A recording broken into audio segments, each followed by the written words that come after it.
ನಮಸ್ಕಾರ ವೀಕ್ಷಕರೇ, ಏಷ್ಯಾನೆಟ್ ಸುವರ್ಣ ನ್ಯೂಸ್ನ ಜಾತಕ ಫಲ ವಿಶೇಷ ಕಾರ್ಯಕ್ರಮಕ್ಕೆ ಸ್ವಾಗತ. ನಾನು ನಯನ ಶಂಕರ್. ಇವತ್ತು ನಾಡಿನ ಸಮಸ್ತ ಜನತೆಗೆ ದೀಪಾವಳಿ ಹಬ್ಬ ಇರೋದ್ರಿಂದ ಆರ್ಥಿಕ ಶುಭಾಶಯಗಳು. ದೀಪಾವಳಿ ಹಬ್ಬ ಅಂದ್ರೇನೆ ಹೆಸರೇ ಹೇಳೋ ಹಾಗೆ ದೀಪಗಳ ಹಬ್ಬ. ಅಂದ್ರೆ ನಮ್ಮ ಬಾಳಲ್ಲಿರುವಂಥ ಅಂಧಕಾರ ದೂರವಾಗಿ ಸುಖ ಸಂಪತ್ತು ಅನ್ನುವಂಥ ಖುಷಿಯ ಬೆಳಕು ಎಲ್ಲರ ಬಾಳಲು ಬರಲಿ ಅಂತ ಹಾರೈಸ್ತಾ ಇವತ್ತಿನ ಕಾರ್ಯಕ್ರಮವನ್ನು ಪ್ರಾರಂಭಿಸ್ತಾ ಇದ್ದೀವಿ. ಇವತ್ತು ಬಲಿಪಾಡ್ಯಮಿ. ದೀಪಾವಳಿ ಹಬ್ಬದಲ್ಲೇ ಬಹಳ ವಿಶಿಷ್ಟವಾದಂತಹ ದಿನ ಇವತ್ತು. ಹಾಗಾದ್ರೆ ಈ ದಿನದ ವಿಶೇಷತೆ ಹೇಗಿದೆ, ಇವತ್ತು ದ್ವಾದಶ ರಾಶಿಗಳ ಫಲಾಫಲಗಳೇನು, ಇದೆಲ್ಲವನ್ನ ನೋಡ್ತಾ ಹೋಗೋಣ. ಇದೀಗ ನಮ್ಮ ಜೊತೆ ಖ್ಯಾತ ಜ್ಯೋತಿಷಿಗಳಾಗಿರುವಂತಹ ಶ್ರೀಕಂಠ ಶಾಸ್ತ್ರಿ ಅವರಿದ್ದಾರೆ. ಬನ್ನಿ ಅವರನ್ನ ಕಾರ್ಯಕ್ರಮಕ್ಕೆ ಮೊದಲಿಗೆ ಸ್ವಾಗತ ಮಾಡೋಣ. ಶಾಸ್ತ್ರಿಗಳೇ, ಕಾರ್ಯಕ್ರಮಕ್ಕೆ ಸ್ವಾಗತ. ನಮಸ್ಕಾರ. ಶಾಸ್ತ್ರಿಗಳೇ, ದೀಪಾವಳಿ ಹಬ್ಬದ ಹಾರ್ದಿಕ ಶುಭಾಶಯಗಳು. ಇವತ್ತು ಬಲಿಪಾಡ್ಯಮಿ ಇದೆ. ಈ ದಿನದ ವಿಶೇಷತೆಯನ್ನ ತಿಳಿಸ್ಕೊಡೋದಾದ್ರೆ. ಶ್ರೀ ಗುರುಭ್ಯೋ ನಮಃ. ಹರಿ ಓಂ. ಮೂರ್ತಿತ್ವೇ ಪರಿಕಲ್ಪಿತ ಶಶಿಭೃತೋ ವರತ್ಮಾ ಪುನರ್ಜನ್ಮನ ಮಾತ್ಮೇತ್ಯಾತ್ಮವಿದಾಂ ಕ್ರತುಶ್ಚ ಯಜತಾಂ ಭರತ ಅಮರ ಜ್ಯೋತಿಷಾಂ ಲೋಕಾನಾಂ ಪ್ರಳಯೋದ್ಭವ ಸ್ಥಿತಿ ವಿಭುಶ್ಚಾನೇಕಧಾಯ ಶ್ರಿತೌ ವಾಚನ್ನ ಸದದಾ ತ್ವನೇಕ ಕಿರಣಃ ತ್ರೈಲೋಕ್ಯ ದೀಪೋ ರವಿಃ. ಸಮಸ್ತ ವೀಕ್ಷಕರಿಗೆ ಶುಭೋದಯ, ಶುಭ ಬೆಳಗು, ದೀಪಾವಳಿಯ ಶುಭಾಶಯಗಳು ಕೂಡ. ಈ ದಿವಸ ದೀಪಾವಳಿ ಯಾಕೆ ಇದು ಬಹಳ ಶ್ರೇಷ್ಠವಾದದ್ದು, ಯಾಕೆ ಇದು ಕಣ್ಮನಗಳಿಗೆ ಬಹಳ ರಂಜನೀಯವಾಗಿರ್ತಕ್ಕಂಥದ್ದು, ಇದರ ವಿಚಾರವಾಗಿ ನಾವು ಅರ್ಥ ಮಾಡಿಕೊಳ್ಳೋಣ. ತತ್ಪೂರ್ವದಲ್ಲಿ ಹೊತ್ತಿನ ಪಂಚಾಂಗವನ್ನು ಗಮನಿಸಿಕೊಳ್ಳೋಣ. ಶ್ರೀ ವಿಶ್ವಾವಸುನಾಮ ಸಂವತ್ಸರ, ದಕ್ಷಿಣಾಯಣ, ಶರದ್ ಋತು, ಕಾರ್ತಿಕ ಮಾಸ, ಶುಕ್ಲ ಪಕ್ಷವಾಗಿದೆ. ಈ ದಿವಸ ಬುಧವಾರವಾಗಿದೆ. ಪ್ರತಿಪತ್ತಿಥಿ ಸ್ವಾತಿ ನಕ್ಷತ್ರ ಈ ದಿವಸ. ಈ ದಿವಸದಿಂದ ಕಾರ್ತಿಕ ಮಾಸ ಪ್ರಾರಂಭ. ಕಾರ್ತಿಕ ಮಾಸ ಇದಕ್ಕೆ ಸಮಾನವಾದ ಮಾಸ ಮತ್ತೊಂದಿಲ್ಲ ಅಂತಕ್ಕಂಥ ಒಂದು ಉಕ್ತಿಯನ್ನು ಹೇಳಲಾಗುತ್ತೆ. ನ ಕಾರ್ತೀಕ ಸಮೋ ಮಾಸ, ಇದಕ್ಕೆ ಸಮನಾದ ಮತ್ತೊಂದು ಮಾಸವಿಲ್ಲ ಅಂತ. ಯಾಕೆ ಅಂತಂದರೆ ಕಾರ್ತೀಕ ಮಾಸದಲ್ಲಿ ಅಷ್ಟು ವಿಶೇಷತೆ ಒಳಗೊಂಡಿದೆ. ನಾವು ಈ ಬಲಿಪಾಡ್ಯಮಿ ಮೊದಲನೇ ದಿವಸ ಏನಪ್ಪ ಅಂದರೆ ಬಲಿಪಾಡ್ಯಮಿ. ಬಲೀಂದ್ರ ಈ ನಮ್ಮ ಪ್ರಪಂಚಕ್ಕೆ ಬಂದು ನಮ್ಮನ್ನೆಲ್ಲ ವೀಕ್ಷಣೆ ಮಾಡಿ, ನಾವೆಲ್ಲ ಬಲಿಚಕ್ರವರ್ತಿಯ ಪ್ರಜೆಗಳು, ಅವನು ನಮ್ಮನ್ನು ವೀಕ್ಷಿಸಲಿಕ್ಕೆ ಪ್ರತಿ ದಿವಸ ಬರ್ತಾನೆ. ಪಿತೃದೇವತೆಗಳಿಗೆ ನಮ್ಮ ಒಂದು ವರ್ಷ ಅವರ ಒಂದು ದಿನ. ಹೀಗಾಗಿ ಮುಂದಿನ ದೀಪಾವಳಿವರೆಗೆ ಒಂದೇ ದಿನ ಅವರಿಗೆ. ಮತ್ತೆ ದೀಪಾವಳಿಗೆ ಅಷ್ಟೊತ್ತಿಗೆ ಒಂದು ದಿವಸ ಕಳೆದೋಗಿರುತ್ತೆ, ಮತ್ತೆ ಬರ್ತಾನೆ. ಹೀಗೆ ಪ್ರತಿ ದಿವಸ ಅವನು ನಮ್ಮನ್ನು ನೋಡಲಿಕ್ಕೆ ಬರ್ತಾನೆ. ಇದು ವಿಷ್ಣುವಿನಿಂದ ಅವನಿಗೆ ಸಿಕ್ಕಂಥ ವರ. ಬಲಿಚಕ್ರವರ್ತಿ ಪ್ರಹ್ಲಾದ ನಿಮಗೆಲ್ಲ ಗೊತ್ತೇ ಇದೆ, ಭಕ್ತ ಪ್ರಹ್ಲಾದ. ಅವನಿಗೊಬ್ಬ ಮಗ ಇದ್ದ, ವಿರೋಚನ ಅಂತ ಅವನ ಹೆಸರು. ಆ ವಿರೋಚನ ಅಷ್ಟೇನೂ ಪ್ರಸಿದ್ಧಿಯಾಗಿರಲಿಲ್ಲ. ಅವನಿಗೊಬ್ಬ ಮಗ ಹುಟ್ಟಿದ, ವೈರೋಚನಿ ಅಂತ ಅವನ ಹೆಸರು. ಆ ವೈರೋಚನಿ ನೋಡಿ ಅವನಿಗೆ ತಾತನ ಪ್ರಭಾವ, ಪ್ರಹ್ಲಾದನ ಪ್ರಭಾವನೂ ಇತ್ತು. ಅವನ ಅಪ್ಪ ಹಿರಣ್ಯಕಶ್ಯಪು, ಅವನ ಪ್ರಭಾವ ಕೂಡ ಇತ್ತು. ಒಂಥರ ತಾಮಸ ಹಾಗೂ ಸಾತ್ವಿಕ ಎರಡೂ ಸೇರಿತ್ತು ಅವನಲ್ಲಿ. ಹೀಗಾಗಿ ಆ ಹಿರಣ್ಯಕಶ್ಯಪುವಿನ ಅಂಶಗಳಿದ್ವಲ್ಲ, ಅದು ಏನು ಮಾಡ್ತಾ ಇರುತ್ತೆ, ಸಾಮಾನ್ಯವಾಗಿ ನಾವು ಮಕ್ಕಳು ಯಾರೋ ಮೊಮ್ಮಕ್ಕಳು ಹುಟ್ಟಿದ್ರೆ ಹೇಳ್ತಾ ಇರ್ತಲ್ಲ, ನೋಡಿ ತಾತನ ಹೋಲಿಕೆನೇ ಇದೆ ಇದು ಅಂತ. ಅವು ಎಲ್ಲ ಗುಣಗಳು ಹಾಗೆ ಚೇಷ್ಟೆ ಮಾಡೋದು, ಹಾಗೆ ಮಾತಾಡೋದು, ಹಾಗೆ ವರ್ತನೆ ಹಾಗಿರ್ತಲ್ಲ, ಹಾಗೆ ಬರುತ್ತೆ ಅದು ವಂಶ ಪಾರಂಪರ್ಯವಾಗಿ. ಅವನಿಗೊಂದು ಬಂತು, ಏನು, ನಾನು ಇಂದ್ರಸ್ಥಾನದಲ್ಲಿ ಕೂತ್ಕೊಳ್ಳದೆ ಇದ್ದರೆ ನಮ್ಮ ತಾತನಿಗೆ ಮಾಡಿದ, ಮುತ್ತಾತನಿಗೆ ಮಾಡಿದ ಅಪಚಾರವಾಗೋದಿಲ್ಲ ಇದು, ಹೀಗಾಗಿ ನಾನು ಗೆಲ್ಲಬೇಕು ಅಂತ ಹೇಳಿ ಇಂದ್ರನ ಮೇಲೆ ಯುದ್ಧಕ್ಕೆ ಹೊರಟುಬಿಟ್ಟ. ಏಕಾಏಕಿ ಯುದ್ಧಕ್ಕೆ ಹೋದ, ಅಲ್ಲೆಲ್ಲ ಹೊಡೆತ ತಿಂದ, ಮತ್ತು ವಾಪಸ್ ಬಂದುಬಿಟ್ಟ. ಬಿದ್ದೋದ, ಸತ್ತೇ ಹೋದ ವಸ್ತುತಃ. ಆಗ ಪ್ರಜೆಗಳೆಲ್ಲ, ಅಯ್ಯೋ ನಮ್ಮ ಚಕ್ರವರ್ತಿ ವೈರೋಚನಿ ಸತ್ತೋಗ್ಬಿಟ್ಟಿದ್ದಾನೆ, ಇವು ಇಲ್ಲದೇ ಇದ್ದರೆ ಕಥೆ ಏನೋದು, ದೇಶ ನಡೆಸೋದು ಹೇಗೆ, ಯಾರಾದರೂ ಬೇಕಲ್ಲ. ಶುಕ್ರಾಚಾರ್ಯರ ಬಳಿಗೆ ಹೋದರು. ಆಚಾರ್ಯ ಹೀಗಾಗ್ಬಿಟ್ಟಿದೆ ಪ್ರಮಾದ, ದಯವಿಟ್ಟು ಬದುಕಿಸ್ಕೊಡಿ ಪ್ರಾರ್ಥನೆ ಮಾಡಿದ್ರು. ಶುಕ್ರಾಚಾರ್ಯರಿಗೆ ಮೃತ ಸಂಜೀವಿನಿ ವಿದ್ಯೆ ಗೊತ್ತಲ್ಲ. ಹೀಗಾಗಿ ಆ ಮೃತ ಸಂಜೀವಿನಿಯ ಪ್ರಭಾವದಿಂದಾಗಿ ಅವನಿಗೆ ಮತ್ತೆ ಹೊಸ ಜನ್ಮ ಬಂತು. ಏಳಯ್ಯ ಅಂತ ಎಬ್ಬರಿಸಿದ್ರು. 4 ಬಾರಿಸಿದ್ರು ಕೆನ್ನೆಗೆ. ಅಲ್ಲಯ್ಯ, ದೇವತೆಗಳ ಜೊತೆಗೆ ಯುದ್ಧಕ್ಕೆ ಹೋಗ್ತಾ ಇದೆಯಾ? ಯಾವುದೇ ತಯಾರಿ ಇಲ್ಲದೆ ಹೋಗ್ತಾರೆ ಯಾರಾದರೂ? ತಯಾರಿ ಬೇಕಾಗಿ ಅದಕ್ಕೆ ಒಂದು ಸಾಧನೆ, ಸಣ್ಣ ಪುಟ್ಟ ರಾಜ್ಯ ಆಡಳಿತಗಳನ್ನು ಗೆಲ್ಲಬೇಕು ಅಂದ್ರೆ ಎಷ್ಟು ತಪಸ್ಸು ಮಾಡಬೇಕಾಗುತ್ತೆ, ಎಷ್ಟು ಪ್ರಾಕ್ಟೀಸ್ ಮಾಡಬೇಕಾಗುತ್ತೆ. ನೀನು ದೇವತೆಗಳ ಜೊತೆ ಯುದ್ಧಕ್ಕೆ ಹೋದರೆ ಏನಯ್ಯ ಕಥೆ ಅಂತ ಬೈದರು. ಏನು ಮಾಡಲಿ ನಾನೀಗ ಅಂತ ತಪಸ್ಸು ಮಾಡು. ಮೊದಲು ಅಸ್ತ್ರಶಸ್ತ್ರ ಎಲ್ಲವನ್ನು ಗೆಲ್ಲಬೇಕು. ಮೊದಲು ಸಂಪಾದನೆ ಮಾಡ್ಕೋಬೇಕು, ಆಮೇಲೆ ದೊಡ್ಡದನ್ನು ಸಾಧಿಸ್ತೀನಿ ಅಂತ ಹೋಗಬೇಕು ಅಂತ ಹೇಳಿ ಒಂದು ಉಪದೇಶ ಕೊಟ್ಟರು. ತಪಸ್ಸು ಮಾಡ್ದ, ಹೋದ. ಸುದೀರ್ಘವಾದ ತಪಸ್ಸು, ತಪಃಪ್ರಭಾವದಿಂದ ಶಕ್ತಿ ಎಲ್ಲವೂ ಬಂದ್ಬಿಡ್ತು. ಕೊನೆಗೆ ನಾನು ತುಂಬ ಹ್ರಸ್ವವಾಗಿ ಹೇಳ್ತಾ ಇದ್ದೀನಿ, ಓಡ್ತಾ ಇದ್ದೀನಿ. ಕೊನೆಗೆ ದೇವೇಂದ್ರನ ಹತ್ರ ಹೋಗಿ ಬಲಿನೂ ಹಾಕಿಬಿಟ್ಟ. ಇಂದ್ರನನ್ನು ಬಲಿ ಹಾಕಿದ್ದರಿಂದ ಅವನಿಗೆ ಬಲೀಂದ್ರ ಅಂತ ಹೆಸರು ಬಂತು. ಇದೇ ಬಲೀಂದ್ರ ಪೂಜೆ ಮಾಡ್ತಕ್ಕಂಥದ್ದು ನಾವು ಈ ದಿವಸ. ಅಂಥವನು ಎಲ್ಲವನ್ನ ಪಡೆದ ಮೇಲೆ, ದೇವಲೋಕವನ್ನು ಪಡೆದ, ಭೂಮಿ ಅವನದೇ ಆಗಿತ್ತು, ಎಲ್ಲ ಕಡೆ ಅವನೇ ಆಗಿದ್ದಾನೆ. ಮತ್ತು ಈಗ ಇನ್ನೇನು, ಈಗ ದಾನ ಧರ್ಮ ಮಾಡ್ತೀನಿ ಅಂತ ದೊಡ್ಡ ಯಾಗವನ್ನು ಹಮ್ಮಿಕೊಂಡ. ಅಷ್ಟೊತ್ತಿಗೆ ದೇವತೆಗಳಿಗೆ ಹೋಗಿದೆ ಎಲ್ಲ ಕಥೆ. ಪಟ್ಟ ಇಲ್ಲ, ರಾಜ್ಯ ಇಲ್ಲ, ಭೂಮಿ ಇಲ್ಲ, ಮನೆ ಇಲ್ಲ, ಮಠ ಇಲ್ಲ, ಎಲ್ಲ ಬಿದಿಗೆ ಬಂದುಬಿಟ್ಟಿದ್ದಾರೆ. ವಿಷ್ಣು ಹತ್ರ ಹೋಗಿ ಪ್ರಾರ್ಥನೆ ಮಾಡಿದ್ರು. ಅಪ್ಪ, ಏನು ನಮ್ಮ ಕಥೆ ಹೀಗಾಗ್ಬಿಟ್ಟಿದೆಯಲ್ಲ, ನಮಗೆ ಯಾವಾಗ ಅಧಿಕಾರ ಸಿಗುತ್ತೆ, ಯಾವಾಗ ಮನೆ ಮಠ ಮಾಡ್ಕೋತೀವಿ ಅಂತ.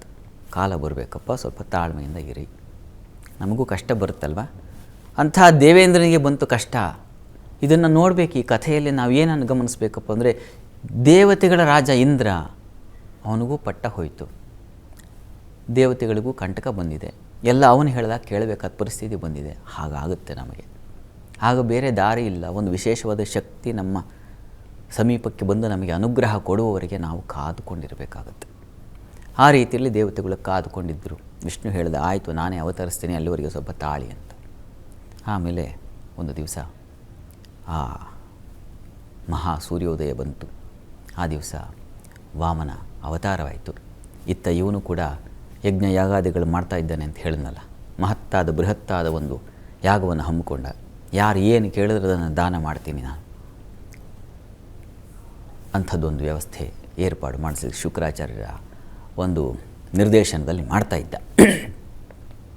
ಆ ಪುಟ್ಟ ವಾಮನ ಬಂದು ಅಪ್ಪ, ನಾನು ಏನು ಕೇಳಿದ್ರೆ ಅದು ಕೊಡ್ತಾ ಇದೆಯಲ್ಲ ದಾನವಾಗಿ, ನನಗೊಂದು ಸ್ವಲ್ಪ ದಾನ ಬೇಕಾಗಿದೆ, ಕೊಡ್ತೀಯೇನು ಅಂತಂದ. ಏನಯ್ಯ ನೀನು ಕೇಳಿದ್ರೆ ದಾನವೇನು, ಏನೆಲ್ಲ ಕೊಟ್ಬಿಡ್ತೀನಿ, ಹೇಳಿ ಏನು ಬೇಕು ಅಂತ.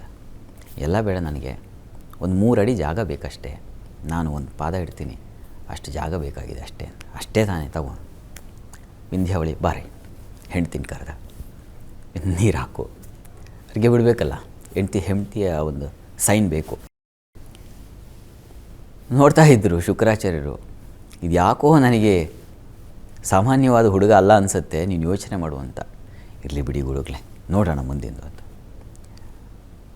ಸರಿ, ಅಲ್ಲೊಂದು ಕಥೆ ಬಹಳ ವಿಸ್ತಾರವಾಗಿದೆ, ನಾನು ತುಂಬ ಹ್ರಸ್ವ ಮಾಡಿ ಹೇಳ್ತಾ ಇದ್ದೀನಿ. ನೀರು ಇನ್ನೇನು ಬರ್ತಾ ಇದೆ, ಕಮಂಡಲವಿಂದ ನೀರು ಬರಬೇಕು, ನೀರು ಬರ್ತಾ ಇಲ್ಲ. ಯಾಕೆ ಅಂತ ನೋಡ್ತಾನೆ ಏನೋ ಆಗಿಬಿಟ್ಟಿದೆ, ಒಂದು ಕೊಳಕ್ಕೇನೋ ಸೇರ್ಕೊಂಡ್ಬಿಟ್ಟಿದೆ. ಒಂದು ದರ್ಭೆಯ ಕಡ್ಡಿಯನ್ನು ತೆಗೆದ, ಹೀಗೆ ಚುಚ್ಚಿದ. ಅಂತ ಕಿರಿಚಿಕೊಂಡು ಆ ಶುಕ್ರಾಚಾರ್ಯರು ಹೊರಗಡೆ ಬಂದರು.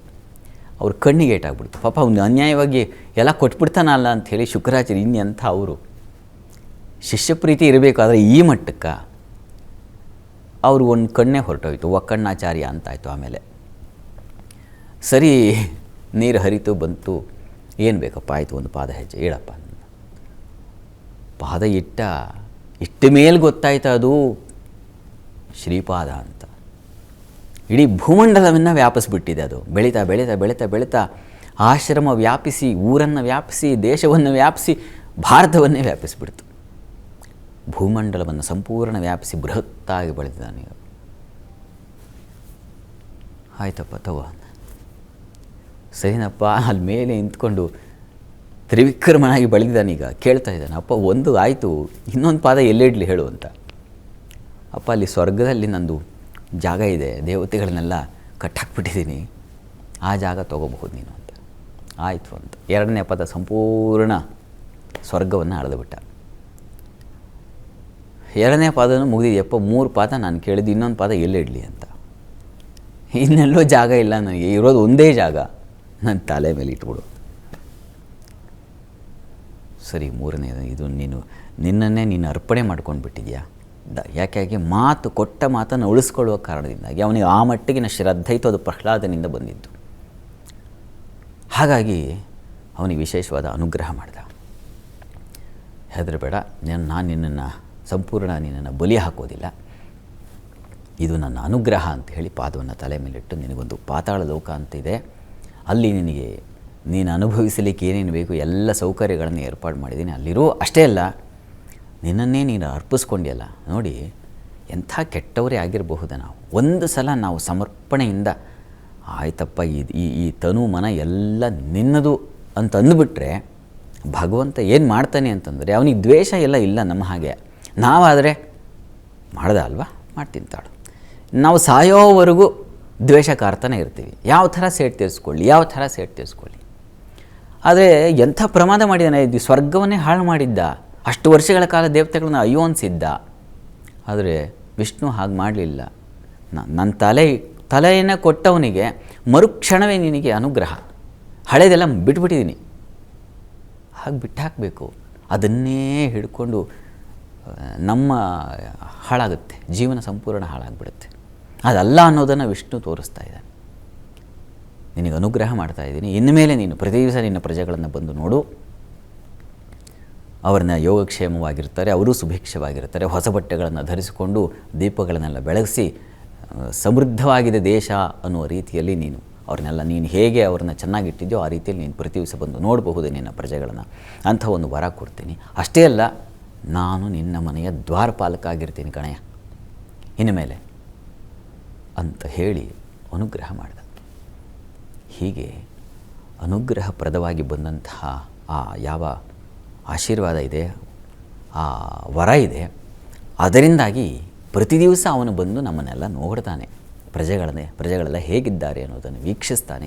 ಆ ಕಾರಣದಿಂದಾಗಿ ನಾವು ಪ್ರತಿ ವರ್ಷ ಈ ದಿವಸ ಬಲೀಂದ್ರ ಬರ್ತಾನೆ ಅನ್ನುವ ಕಾರಣಕ್ಕೆ ನಾವು ದೀಪಗಳನ್ನು ಬೆಳಗ್ಗೆ ಹೊಸ ಬಟ್ಟೆಯನ್ನು ಹಾಕ್ಕೊಂಡು ಎಲ್ಲ ಅಲಂಕಾರಗಳನ್ನು ಮಾಡಿ ಬಲೀಂದ್ರ ಕೋಟೆ ಅಂತ ಆ ಸೆಗಣಿಯಲ್ಲಿ, ಗೋವಿನ ಸೆಗಣಿಯಲ್ಲಿ ಕೋಟೆಯನ್ನು ಕಟ್ಟಿ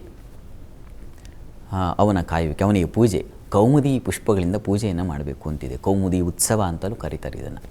ಅವನನ್ನು ಪೂಜಿಸಬೇಕು, ಅವನಿಗೆ ಸ್ವಾಗತವನ್ನು ಕೊಡಬೇಕು ಅನ್ನೋ ದೃಷ್ಟಿಯಲ್ಲಿ ಈ ಬಲೀಂದ್ರ ಪೂಜೆಯನ್ನು ಮಾಡ್ತಾರೆ. ಕುಬೇರ ಪ್ರತಿಪತ್ ಅಂತ, ಯಕ್ಷ ಕುಬೇರನನ್ನು ಆರಾಧಿಸಿದ ದಿವಸ ಅಂತಲೂ ಇದನ್ನು ಕುಬೇರ ಪ್ರತಿಪತ್ ಅಂತಲೂ ಕರೀತಾರೆ. ಹೀಗೆ ಹಲವು ಹೆಸರುಗಳಿದ್ದಾವೆ ಇದಕ್ಕೆ. ಯಕ್ಷರಾತ್ರಿ ನಾವು ಮೊನ್ನೆ ಎಲ್ಲ ನೋಡಿದ್ವಲ್ಲ. ಯಕ್ಷರು ಬಹಳ ವಿಶೇಷವಾಗಿ ಸಮೃದ್ಧಿಯನ್ನು, ಸಂತೋಷವನ್ನು, ಆನಂದವನ್ನು ಅನುಭವಿಸಿದ ದಿವಸ. ರಾತ್ರಿಯೆಲ್ಲ ಒಂಥರ ನಾವು ಡಿನ್ನರ್ ಪಾರ್ಟಿಗಳು ಮಾಡಲ್ವ, ಆ ರೀತಿಯಲ್ಲಿ ಒಂದು ಈ ಉತ್ಸವ ಆಗೆಲ್ಲ ಇರ್ತಾಯಿತ್ತು. ವ್ಯಾಪಾರಿಗಳು ಮತ್ತು ರಾಜರು, ಸಾಮಂತರು ಎಲ್ಲರೂ ಸೇರಿ ಒಂದು ವಿಶೇಷವಾದ ಉತ್ಸವಗಳನ್ನು ಮಾಡ್ತಾಯಿದ್ರು ಅಂತಕ್ಕಂಥದ್ದು ಕೂಡ ಇದೆ. ಅಂತೂ ಬಹಳ ಮುಖ್ಯವಾಗಿ ಬಲೀಂದ್ರನ ಪೂಜೆಯನ್ನು ನೆರವೇರಿಸ್ತಕ್ಕಂಥದ್ದು, ಗೋವಿಗೆ ವಿಶೇಷವಾದ ಪೂಜೆಯನ್ನು ನೆರವೇರಿಸಿ, ಇಂದ್ರ ಪೂಜೆ ಆಗ್ತಾಯಿತ್ತಲ್ಲ, ಆಗ ಕೃಷ್ಣ ಇಂದ್ರ ಪೂಜೆ ಬೇಡ, ಗೋವಿನ ಪೂಜೆ ಮಾಡಬೇಕು ಅಂತ ಹೇಳಿ ಅದನ್ನೇ ನಾವು ಮುಂದೆ ಕಾಣ್ತೀವಿ, ಗೋಪಾಷ್ಟಮಿ ಅಂತ. ಅದೆಲ್ಲದಕ್ಕೆ ಈ ದಿವಸ ಪ್ರಾರಂಭ. ಹೀಗಾಗಿ ಗೋವಿನ ಪೂಜೆಯನ್ನು ಮಾಡ್ತಕ್ಕಂಥದ್ದು, ನಾವೆಲ್ಲ ಹಳ್ಳಿಗಳಲ್ಲಿ ಕಿಚ್ಚಾಯಿಸೋದು ಇದೆಲ್ಲ ನೋಡ್ತೀವಲ್ಲ ಈಗಲೂ. ಆ ಜನವರಿ 15ರಲ್ಲಿ ಮಾಡ್ತಕ್ಕಂಥ ಸಂಕ್ರಾಂತಿ ಸಂದರ್ಭದಲ್ಲೂ ಇದೆಲ್ಲ ಆ ಗೋವುಗಳಿಗೆ ವಿಶೇಷವಾದ ಪೂಜೆ, ಅಲಂಕಾರ ಇವುಗಳನ್ನು ಮಾಡಿ, ವಿಶೇಷವಾಗಿ ದೀಪಗಳನ್ನು ಬೆಳಗಿಸಿ. ದೀಪ ಮನೋನುಕೂಲೆ ನತು ಚಕ್ಷು ಪೀಡಣೆ ಅಂತ, ಕಣ್ಣಿಗೆ ರಾಡಿ ಆಗೋ ಹಾಗಲ್ಲ, ಹಿತವಾದ ಮಂದ ಬೆಳಕಿನ ದೀಪಗಳನ್ನು ಹಚ್ಚಬೇಕು. ಪಟಾಕಿ ಹೊಡಿಲಿಕ್ಕೇನು ಅವಕಾಶ ಇಲ್ಲ ಇಲ್ಲಿ, ಪಟಾಕಿ ಎಲ್ಲ ಹೇಳಿಲ್ಲ, ದೀಪ ಬೆಳಗೋದಷ್ಟೇ. ಅದು ಯಾಕಪ್ಪ ಅಂತಂದರೆ ಪರಮಾತ್ಮ ಸ್ವರೂಪ ತಮಸ್ಸನ್ನು ಅಳಿಸಿ ಅರಿವನ್ನು ಬೆಳಗಲಿ ಅನ್ನುವ ಕಾರಣಕ್ಕೆ ದೀಪವನ್ನು ಬೆಳಗಿ, ಹೃದಯ ಕಮಲ ಮಧ್ಯೆ ದೀಪವದ್ವೇದ ಸಾರಂ ಅಂತಿದೆಯಲ್ಲ, ಆ ವೇದ ಸಾರವಾಗಿ ಬೆಳಗ್ತಾ ಇರೋ ಯಾವ ಪರಂಜ್ಯೋತಿ ಇದೆ ಅದು ನನ್ನ ಹೃದಯದಲ್ಲೇ ಇದೆ, ಅದರ ಪ್ರತೀಕವಾಗಿ ಒಂದು ಪ್ರಣತೆ ಹಚ್ತಾ ಇದ್ದೀನಿ ಅಂತ ಆ ದೃಷ್ಟಿಯಲ್ಲಿ ಹಚ್ಚಬೇಕು. ಹಿತವಾಗಿ ಮಿತವಾಗಿರಬೇಕು ನಮ್ಮ ಆಚರಣೆ. ಅಂತೂ ಇಷ್ಟೆಲ್ಲ ಅರ್ಥಗಳನ್ನು ಒಳಗೊಂಡಂಥ ದೀಪಾವಳಿಯನ್ನು ನಾವು ಈಗ ಆಚರಿಸೋಣ. ಶಾಸ್ತ್ರಿಗಳೇ, ಈ ದೀಪಾವಳಿಯ ವಿಶೇಷ ದಿನದಂದು ದ್ವಾದಶ ರಾಶಿಗಳ ಫಲಾಫಲವನ್ನು ನೋಡ್ತಾ ಹೋಗೋಣ.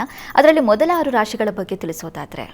12 ರಾಶಿಗಳ ಫಲಾಫಲ ತಿಳಿಯುವ ಮುನ್ನ ಇವತ್ತಿನ ಗ್ರಹ ಸ್ಥಿತಿಯನ್ನು ಗಮನಿಸ್ಕೊಳ್ಳೋದಾದರೆ ಕರ್ಕಾಟಕ ರಾಶಿಯಲ್ಲಿ ಗುರು ಇರತಕ್ಕಂಥದ್ದು, ಕೇತು ಇರತಕ್ಕಂಥದ್ದು ಸಿಂಹರಾಶಿಯಲ್ಲಿ, ಇನ್ನು ಶುಕ್ರ ಇರತಕ್ಕಂಥದ್ದು ನೋಡ್ತಾ ಇದ್ದೀವಿ, ಅದು ಕನ್ಯಾ ರಾಶಿಯಲ್ಲಿ, ರವಿ, ಚಂದ್ರ, ಬುಧ, ಕುಜ 4 ಗ್ರಹಗಳಿದ್ದಾವೆ, ಅದು ತುಲಾ ರಾಶಿಯಲ್ಲಿ, ಮಾಂದಿ ಉದಿಯಾಗಿದೆ, ಅದು ಧನು ರಾಶಿಯಲ್ಲಿ, ಇನ್ನು ರಾಹು ಮತ್ತು ಶನಿಶ್ಚರರು ಕುಂಭ ಮೀನಗಳಲ್ಲಿದ್ದಾರೆ. ಹೀಗಿರುವಾಗ 12 ರಾಶಿಗಳ ಫಲಾಫಲ ತಿಳಿತಾ ಹೋಗೋಣ. ಮೊದಲಿಗೆ ಮೇಷರಾಶಿ.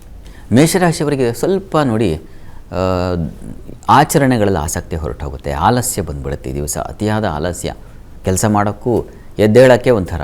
ದೀಪಾವಳಿ ದಿವಸ ಹಾಗೆಲ್ಲ ಬುಲೀಂದ್ರ ಬರೆದು ಇಷ್ಟೊತ್ತು ಕತೆ ಹೇಳಿದ್ವಲ್ಲ, ಅವನನ್ನು ಸ್ವಾಗತಿಸಲಿಕ್ಕೆ ಹೋಗಬೇಕಲ್ಲ, ಹೇಳ್ಬೇಕಲ್ಲ. ಹೀಗಾಗಿ ಲಘು ಬಗೆಯಿಂದ ಇರಬೇಕಾಗುತ್ತೆ. ಆಂಜನೇಯನ ಪ್ರಾರ್ಥನೆ ಮಾಡಿಕೊಳ್ಳಿ, ಸ್ವಲ್ಪ ಆಲಸ್ಯ ಹೊರಟೋಗುತ್ತೆ. ಇನ್ನು ಹಿರಿಯರ ಸಹಕಾರ ಚೆನ್ನಾಗಿದೆ. ಮನೆಯಲ್ಲಿ ಒಂದು ವಾತಾವರಣ ಹೇಗಿರ್ತದಪ್ಪ ಅಂದರೆ, ಚಂದ್ರ ಸ್ವಲ್ಪ ಬೇಕಾಗಿರೋ ಕಾರಣದಿಂದಾಗಿ ಸ್ವಲ್ಪ ವ್ಯವಹಾರ, ಮನೆಗಳಲ್ಲೇ ಏನೋ ಒಂದು ರೀತಿಯ ವ್ಯವಹಾರ ಚಟುವಟಿಕೆಯ ಮಾತುಗಳು, ಇವುಗಳಿಂದಾಗಿ ಸ್ವಲ್ಪ ಮನಸ್ಸಿಗೆ ಸ್ವಲ್ಪ ಅಸಮಾಧಾನ ಇದೆ. ಸಂಗಾತಿಯಲ್ಲೂ ಅಷ್ಟೇ ಸ್ವಲ್ಪ ಮನಸ್ತಾಪ, ಭಿನ್ನಾಭಿಪ್ರಾಯಗಳ ಸಾಧ್ಯತೆ ಇದೆ. ಸ್ವಲ್ಪ ಸಮಾಧಾನ ಬೇಕಾಗುತ್ತೆ. ಈ ದಿವಸ ನೀವು ಧ್ಯಾನ, ದೀಪವನ್ನು ಮುಂದಿಟ್ಟುಕೊಂಡು ಸ್ವಲ್ಪ ಕಾಲ ಧ್ಯಾನವನ್ನು ಮಾಡಿ, ಏಕಾಗ್ರತೆ ಬರುತ್ತದೆ. ಇನ್ನು ವೃಷಭ ರಾಶಿಯವರಿಗೆ ಕೆಲಸ ಕಾರ್ಯಗಳಲ್ಲಿ ತುಂಬ ಸಹಕಾರ, ಅನುಕೂಲ ಕಾಣಲಿಕ್ಕೆ ಅವಕಾಶ ಇದೆ. ಈ ದಿವಸ ಹಿರಿಯರಿಂದ ನಿಮಗೆ ಒಳ್ಳೆಯ ಸಹಕಾರ, ಸಪೋರ್ಟ್ ಸಿಗುತ್ತೆ. ನಿಮ್ಮ ಕೆಲಸದ ಜೊತೆಗೆ ಅವರು ಸೇರಿಕೊಳ್ತಾರೆ. ಮನೆ ಕೆಲಸವೂ ಆಗಬಹುದು, ಬೇರೆ ಕೆಲಸಗಳು ಆಗಬಹುದು. ಆ ರೀತಿಯಲ್ಲಿ ಚೆನ್ನಾಗಿದೆ. ಈ ದಿವಸ ಸ್ವಲ್ಪ ಮಟ್ಟಿಗೆ ಏನೋ ಒಂದು ರೀತಿಯ ಚರ್ಚೆ, ವಾದ ಇವುಗಳಿಂದ ಸ್ವಲ್ಪ ಅಪಮಾನಗಳಾಗ್ಬೋ ಅಂಥ ಒಂದು ಸಾಧ್ಯತೆ ಇದೆ. ಹೀಗಾಗಿ ಸ್ವಲ್ಪ ಹುಷಾರು, ಅತಿಯಾದ ಚರ್ಚೆಗಳಲ್ಲಿ ಭಾಗವಹಿಸಬೇಡಿ. ಇನ್ನು ಎರಡನೇದಾಗಿ ನಿಮಗೆ ನೋಡಿ, ಚಂದ್ರ ಕೂಡ ಈ ದಿವಸ ಸ್ವಲ್ಪ ವೀಕ್ ಆಗಿದೆ. ಹೀಗಾಗಿ ಸ್ವಲ್ಪ ಭಯ, ಆತಂಕದ ವಾತಾವರಣ ಇರ್ತದೆ. ಹುಷಾರು. ದೀಪಾವಳಿ, ಪಟಾಕಿಯೋ ಮತ್ತೊಂದು ಇವುಗಳ ಸಂದರ್ಭದಲ್ಲಿ ಎಚ್ಚರ ವಹಿಸಿ, ಸ್ವಲ್ಪ ಪ್ರಮಾದಗಳಾಗಬಹುದು. ಹುಷಾರು. ಪ್ರಾರ್ಥನೆಗೆ ದಿವಸ ದುರ್ಗಾ ಕವಚ ಹೇಳ್ಕೊಳ್ಳಿ. ಇನ್ನು ಮಿಥುನ ರಾಶಿಯವರಿಗೆ ದಿವಸ ಕೆಲಸ ಕಾರ್ಯಗಳಲ್ಲಿ ತುಂಬ ಅನುಕೂಲಕರವಾಗಿದೆ. ಹಿರಿಯರ ಸಹಕಾರ ಸಿಗುತ್ತೆ. ನಿಮಗೂ ಕೂಡ ಮನಸ್ಸು ಸ್ವಲ್ಪ ಚಂಚಲವಾಗಿರ್ತದೆ. ಈ ದಿವಸ ಸ್ವಲ್ಪ ಆರೋಗ್ಯ ಬಾಧೆ ಉಂಟಾಗಬಹುದು ಇವರೇ. ಹೀಗಾಗಿ ಆರೋಗ್ಯದ ದೃಷ್ಟಿಯಿಂದ ಸಂಗಾತಿ ವಿಚಾರದಲ್ಲಿ ಸ್ವಲ್ಪ ಮನಸ್ತಾಪ, ಭಿನ್ನಾಭಿಪ್ರಾಯ ಬರಬಹುದು. ನಿಮಗೆ ಸ್ವಲ್ಪ ಇರಿಟೇಷನ್ ಅಂದರೆ ಅಸಮಾಧಾನ ತರಬಹುದು. ಲಕ್ಷ್ಮೀನಾರಾಯಣರ ಪ್ರಾರ್ಥನೆ ಮಾಡಿ. ಕರ್ಕಾಟಕ ರಾಶಿಯವರಿಗೆ ದಿವಸ ಕೆಲಸ ಕಾರ್ಯಗಳಲ್ಲಿ ಸ್ವಲ್ಪ ಅನಾನುಕೂಲ, ಶ್ರಮ ಜಾಸ್ತಿ ಈ ದಿವಸ, ಅದನ್ನು ಸೂಚಿಸ್ತಾ ಇದೆ. ಮತ್ತು ಈ ದಿವಸ ಸ್ವಲ್ಪ ಆ ರೋಗ ಬಾಧೆ, ಆರೋಗ್ಯದಲ್ಲಿ ವ್ಯತ್ಯಾಸ ಆಗುತ್ತೆ. ಹೀಗಾಗಿ ಆರೋಗ್ಯದ ಕಡೆ ಗಮನ ತೆಗೆದುಕೊಳ್ಳಿ, ಆಹಾರದ ಕಡೆ ಗಮನ ಇರಲಿ. ಈ ದಿವಸ ಪ್ರಾರ್ಥನೆಗೆ ದಿವಸ ಅನ್ನಪೂರ್ಣೇಶ್ವರಿ ಪ್ರಾರ್ಥನೆ ಮಾಡಿ. ಇನ್ನು ಸಿಂಹರಾಶಿಯವರಿಗೆ ದಿವಸ ನಿಮಗೂ ಕೂಡ ಆರೋಗ್ಯದಲ್ಲಿ ಸ್ವಲ್ಪ ಏರುಪೇರು, ಉದರ ಬಾಧೆ ಸೂಚಿಸ್ತಾ ಇದೆ. ಸ್ವಲ್ಪ ಹೊಟ್ಟೆ ಸಂಬಂಧಿ ಅಪ್ಸೆಟ್ ಆಗಿಬಿಡಬಹುದು. ಮಕ್ಕಳ ವಿಚಾರದಲ್ಲೂ ಅಷ್ಟೇ ಸ್ವಲ್ಪ ಕಿರಿಕಿರಿ, ಅವರಿಂದಾಗಿ ನಿಮಗೆ ಈ ಹಬ್ಬವಾಗಿರದೇ ಹೋಗಿಬಿಡುತ್ತೆ. ಈ ರೀತಿಯಲ್ಲಿ ಸ್ವಲ್ಪ ಮನಸ್ಸಿಗೆ ಬೇಸರ. ಮತ್ತು ಈ ದಿವಸ ಸೇವಕರು, ಸಹಾಯಕರಿಂದ ಸ್ವಲ್ಪ ಮಟ್ಟಿಗೆ ಸಹಾಯ ಸಿಗುತ್ತೆ. ಏನೋ ಕೆಲಸ ಇತ್ಯಾದಿ, ಏನೋ ಪರ್ಸೋದು ಅಥವಾ ಏನೋ ಕ್ಲೀನ್ ಮಾಡೋದು, ಮನೆ ಕ್ಲೀನ್ ಮಾಡೋದು, ದೀಪ ಇತ್ಯಾದಿ ಬೆಳಗಿಸೋದು, ಈ ಥರದ್ದೆಲ್ಲ. ಮತ್ತು ಮುಖ್ಯವಾಗಿ ದೇವತಾ ಪೂಜೆ ಪುನಸ್ಕಾರ ಇಂಥವುಗಳಲ್ಲೂ ಭಾಗಿಯಾಗ್ತೀರ. ಚೆನ್ನಾಗಿದೆ. ಆರೋಗ್ಯದ ದೃಷ್ಟಿಯಿಂದ ಆದಿತ್ಯ ಹೃದಯ ಹೇಳ್ಕೊಳ್ಳಿ. ಇನ್ನು ಕನ್ಯಾ ರಾಶಿಯವರಿಗೆ ಕೆಲಸ ಕಾರ್ಯಗಳಲ್ಲಿ ಸ್ವಲ್ಪ ಅನುಕೂಲದ ವಾತಾವರಣ ಇದೆ. ಕುಟುಂಬ ಸಹಕಾರ ಇದೆ. ಬಂಧು ಮಿತ್ರರ ಜೊತೆಗೆ ಈ ದಿವಸ ಒಂದು ಒಳ್ಳೆಯ ಒಡನಾಟ ಚೆನ್ನಾಗಿರ್ತದೆ. ಈ ದಿವಸ ಪ್ರಯಾಣದಲ್ಲಿ ಸ್ವಲ್ಪ ತೊಡಕನ್ನು ಸೂಚಿಸ್ತಾ ಇದೆ. ಹುಷಾರು. ಪ್ರಯಾಣದಲ್ಲಿ ಎಚ್ಚರವಾಗಿರಿ. ಮತ್ತು ಬೆಂಕಿ ಇವುಗಳ ವಿಚಾರದ ಸ್ವಲ್ಪ ಜಾಗ್ರತೆ ಇರಲಿ. ಪ್ರಾರ್ಥನೆಗೆ ಈ ದಿವಸ ಸುಬ್ರಹ್ಮಣ್ಯ ಕವಚವನ್ನು ಹೇಳಿ. ಇನ್ನು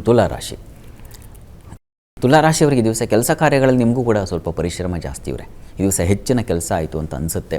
ಹೊರೆಯಾಗುತ್ತೆ, ಕೆಲಸದ ಹೊರೆ. ಇನ್ನು ಸ್ವಲ್ಪ ಭಯ, ಆತಂಕವೂ ಇದೆ ಈ ದಿವಸ.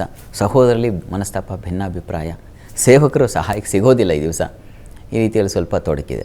ಏನು ಚೆನ್ನಾಗಿದೆ ಅಂತಂದರೆ, ಏನೋ ಇಷ್ಟ ಮಿತ್ರರ ಜೊತೆಗೆ, ಬಂಧುಗಳ ಜೊತೆಗೆ ಸ್ವಲ್ಪ ಹಿತವಾದ ವಾತಾವರಣ ಇರ್ತದೆ. ಪ್ರಾರ್ಥನೆಗೆ ದಿವಸ ನರಸಿಂಹ ಪ್ರಾರ್ಥನೆ ಮಾಡಿ. ಇನ್ನು ವೃಶ್ಚಿಕ ರಾಶಿಯವರಿಗೆ ಈ ದಿವಸ ಆಹಾರ ವ್ಯತ್ಯಾಸ ಮಾಡ್ಕೊಳ್ತೀರಾ. ಹಬ್ಬ ಇದೆಯಪ್ಪ, ಹಲವಾರು ಅಡುಗೆಗಳಾಗ್ಬಿಟ್ಟಿದೆ ಅಂಥೇಳಿ ಎದ್ವ ತಿಂದ್ಬಿಡ್ಬೇಡಿ, ಎಚ್ಚರ ಇರಲಿ. ಇನ್ನು ಈ ದಿವಸ ನಿಮಗೂ ಕೂಡ ಪರಿಶ್ರಮ ಇದೆ. ಕೆಲಸದಲ್ಲಿ ಒತ್ತಡ, ಕೆಲಸ ಅಂದರೆ ಮನೆ ಕೆಲಸವೇ ನಿಮಗೊಂಥರ ಒತ್ತಡವಾಗಿಬಿಡುತ್ತೆ ಈ ದಿವಸ. ಮತ್ತು ಅಲೆದಾಟ, ಮನೆಯಲ್ಲೇ ಇರಲ್ಲ. ಹಬ್ಬ ಅಂದರೂ ಕೂಡ ಎಲ್ಲ ಮನೆಗೆ ಬಂದಿದ್ದಾರೆ, ಆದರೆ ನೀವು ಓಡಾಡೋದು, ಸುತ್ತಾಡೋದು, ಅಲೆದಾಡೋದು, ಬರೀ ಹೊರಗಡೆದೇ ಇರೋದು, ಈ ಥರ ಆಗಿಬಿಡುತ್ತೆ. ತನ್ನ ಮೂಲಕ ಅಪ್ಪ ಅಮ್ಮನ ಹತ್ರ ಬೈಸ್ಕೊಳ್ಳೋದು, ಹೀಗೆಲ್ಲ ಆಗೋ ಸಾಧ್ಯತೆ ಇದೆ.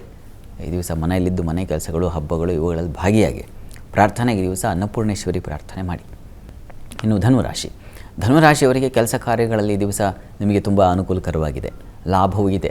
ಒಳ್ಳೆ ವ್ಯಾಪಾರಿಗಳಿಗಂತೂ ತುಂಬ ಲಾಭದಾಯಕವಾಗಿದೆ. ಹೆಚ್ಚಿನ ಲಾಭ ಗಳಿಸ್ತೀರಾ ಈ ದಿವಸ. ಆರೋಗ್ಯ ನಿಮಗೆ ಸ್ವಲ್ಪ ತೊಡಕು, ಸ್ವಲ್ಪ ತಲೆ ಭಾಗದಲ್ಲಿ ತಲೆನೋವು, ಈ ಥರದ್ದು. ಹಬ್ಬದ ದಿವಸ ಸ್ವಲ್ಪ ಮಂಕಾಗಿರ್ತೀರ. ಈ ದೃಷ್ಟಿಯಿಂದ ಶಿವಕವಚ ಹೇಳ್ಕೊಳ್ಳಿ. ಮಕರ ರಾಶಿಯವರಿಗೆ ಕೆಲಸ ಕಾರ್ಯಗಳಲ್ಲಿ ಈ ದಿವಸ ನಿಮಗೆ ಪರವಾಗಿಲ್ಲ, ಅನುಕೂಲದ ವಾತಾವರಣ ಇದೆ, ಸಹಾಯ ಸಿಗುತ್ತೆ. ಇನ್ನು ಈ ದಿವಸ ವಿಶೇಷವಾಗಿ ನಿಮಗೆ ಬಂಧು ಮಿತ್ರರ ಜೊತೆಗೆ ಉತ್ತಮ ಒಡನಾಟ ಚೆನ್ನಾಗಿರ್ತದೆ. ಹಬ್ಬದ ವಾತಾವರಣ, ಹಬ್ಬವನ್ನು ಫೀಲ್ ಮಾಡ್ತೀರಾ, ಆ ರೀತಿಯಲ್ಲಿ ಸಂತೋಷ. ವ್ಯಾಪಾರಿಗಳಿಗೂ ತುಂಬ ಚೆನ್ನಾಗಿದೆ. ಸ್ವಲ್ಪ ಖರ್ಚು ಇದೆ, ಅತಿಯಾದ ವ್ಯಯವೂ ಇದೆ ಈ ದಿವಸ. ಮಹಾಲಕ್ಷ್ಮಿ ಪ್ರಾರ್ಥನೆ ಮಾಡಿ. ಕುಂಭರಾಶಿಯವರಿಗೆ ಈ ದಿವಸ ಲಾಭದಾಯಕವಾಗಿದೆ. ವ್ಯಾಪಾರಿಗಳಿಗೆ ವಿಶೇಷವಾದ ಲಾಭ, ದೈವಾನುಕೂಲ ಚೆನ್ನಾಗಿರುತ್ತದೆ ಈ ದಿವಸ. ಸಂಗಾತಿಯಲ್ಲಿ ಸ್ವಲ್ಪ ಅಸಮಾಧಾನದ ಲಕ್ಷಣ ಇದೆ. ಈ ದಿವಸ ನಿಮಗೆ ಸ್ನೇಹಿತರು ಬಂಧುಗಳಿಂದ ಸ್ವಲ್ಪ ಕಿರಿಕಿರಿ, ಯಾಕಾದರೂ ಮನೆಗೆ ಬಂದರೋ ಅಥವಾ ನಾವು ಯಾಕಾದರೂ ಅವ್ರ ಮನೆಗೆ ಬಂದಿದ್ದೀವೋ, ಈ ಥರ ಬಂದಿದ್ರು ಒಂಥರ, ಬಂದಿಲ್ಲ ಅಂದರೂ ಒಂಥರ, ಈ ರೀತಿಯ ಒಂದು ಅಸಮಾಧಾನ ಇದೆ. ವಿಷ್ಣು ಸಹಸ್ರನಾಮ ಹೇಳ್ಕೊಳ್ಳಿ. ಮೀನರಾಶಿಯವರಿಗೆ ಈ ದಿವಸ ಕೆಲಸ ಕಾರ್ಯಗಳಲ್ಲಿ ತುಂಬ ತೊಡಕುಗಳು. ಈ ದಿವಸ ಮನೆಯಲ್ಲಿ ವಾತಾವರಣ ಸ್ವಲ್ಪ ಕಹಿಯಾಗಿರುತ್ತೆ, ಅಷ್ಟು ಉಲ್ಲಾಸದಾಯಕವಾಗಿರೋದು ಕಷ್ಟ. ಇದರ ನಿವಾರಣೆಗೆ ನೀವು ತಪ್ಪದೇ ವಿಷ್ಣು ಸಹಸ್ರನಾಮ ಹೇಳ್ಕೋಬೇಕು ನೀವು ಕೂಡ. ಮತ್ತು ಈ ದಿವಸ ಸ್ವಲ್ಪ ನಷ್ಟ ಕಷ್ಟ, ಹೆಣ್ಮಕ್ಳಿಗೆ ಸ್ವಲ್ಪ ಯಾಕೋ ಒಂದು ರೀತಿಯ ದುಃಖದ ವಾತಾವರಣ, ಒಂದು ಸ್ವಲ್ಪ ದುಗುಡವಾಗಿರುತ್ತೆ. ಹೀಗಾಗಿ ಏನಪ್ಪ ಅಂದರೆ ಸ್ನೇಹಿತರ ಜೊತೆಗೆ ಸ್ವಲ್ಪ ಚೆನ್ನಾಗಿರ್ತೀರ. ಸ್ನೇಹಿತರು ಬಂಧುಗಳ ಅವ್ರ ಜೊತೆ ಹೆಚ್ಚು ಕಾಲ ಕಳೆಯುವ ಒಂದು ಆಸೆ ಆಗುತ್ತೆ ಈ ದಿವಸ. ಆ ಮಟ್ಟಕ್ಕೆ ಓಕೆ. ವಿಷ್ಣು ಸಹಸ್ರನಾಮ ಹೇಳ್ಕೊಳ್ಳಿ, ಯಾವುದು ದೊಡ್ಡ ಕಷ್ಟ ಆಗಿ ಬಾಧಿಸೋದಿಲ್ಲ. ಈ ದಿವಸ 12 ರಾಶಿಗಳವರು, ರಾಶಿ ಗೊತ್ತಿಲ್ಲ ಅಂತಕ್ಕಂಥವ್ರು ಹೇಳಬಹುದಾದ ಮಂತ್ರ ಗಮನಿಸಿ. ಓಂ ವಾಮನಾಯ ನಮಃ, ವಾಮನನ ಮಂತ್ರ ಹೇಳ್ಕೊಳ್ಳಿ. ಶಾಸ್ತ್ರಿಗಳೇ, ದೀಪಾವಳಿಯ ವಿಶೇಷತೆಯನ್ನು ತಿಳಿಸ್ಕೊಟ್ರಿ, ಅದರ ಜೊತೆಗೆ ದ್ವಾದಶ ರಾಶಿಗಳ ಫಲಾಫಲವನ್ನು ಕೂಡ ನೋಡಿದ್ವಿ. ಧನ್ಯವಾದಗಳು ಶಾಸ್ತ್ರಿಗಳೇ. ಸರ್ವೇ ಜನಾಃ ಸುಖಿನೋ ಭವಂತು, ಸಮಸ್ತ ಸನ್ಮಂಗಳಾನಿ ಭವಂತು. ಎಲ್ಲರಿಗೂ ಶುಭವಾಗಲಿ. ವೀಕ್ಷಕರೇ, ಇದಾಗಿತ್ತು ಇವತ್ತಿನ ಜಾತಕ ಫಲ ವಿಶೇಷ ಕಾರ್ಯಕ್ರಮ. ನೇರ, ದಿಟ್ಟ, ನಿರಂತರ ಸುದ್ದಿಗಾಗಿ ನೋಡ್ತಾ ಇರಿ ಏಷ್ಯಾನೆಟ್ ಸುವರ್ಣ ನ್ಯೂಸ್.